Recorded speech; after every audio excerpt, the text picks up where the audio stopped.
আমি এখন রুটি বানাইতেছি। সকাল সকাল আমাদের বাসায় গ্যাস থাকে না, তো ওই জন্য রুটিগুলো হালকা ভেজে রাখতেছি, কারণ সকাল সকাল রুটি বানাইতে বানাইতে গ্যাস চলে যাবে। এই জন্য ভাবলাম যে রাতের বেলা বানায় রাখি। এদিকে অলরেডি দুইটা হালকা ছেঁকে রাখতেছি, যাতে একটার সাথে একটা না লেগে যায়।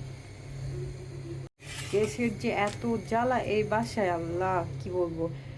গ্যাস মাঝে মধ্যে সকালে আসে, মাঝে মাঝে বিকালে আসে, কোনো ঠিক ঠিকানা নাই।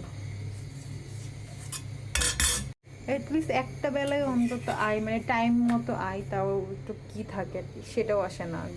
যেমন নর্মালি সকালে আসলে সকালে ওই টাইমে গ্যাস আসবে, ওরকমও না। বা বিকালে আসলে বিকালে ওই টাইমে গ্যাস আসবে, ওইরকম হলেও চলে। কিন্তু সেরকম না, হুটহাট করে আসে, হুটহাট করে চলে যাই।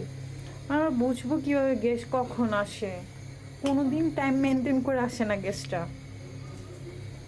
যার কারণে এই প্যারাটা নিতে হয় যে রাতের বেলা সব বানায় রাখতে হয়। আর সকালবেলা আমরা আমাদের ইলেকট্রিক চুলা দিয়ে হালকা গরম করে নিয়ে নিই। রান্নাঘর দেখে আবার কেউ কিছু বলবা না, কারণ রান্নাঘর আমাদের এই বাসায় রান্নাঘরটা অনেক ছোট। আর এখানে আমাদের গ্লাসের যে গ্যাস, ওইটা লাগানো সেট করা যায় না এই জায়গায়। এই জায়গাটা খুবই ছোট, আর আমাদের গ্লাসের যে চুলাটা ওইটা এর থেকেও একটু বড়, যার কারণে এই চুলাটাই এখানে সেট করতে হয়েছে।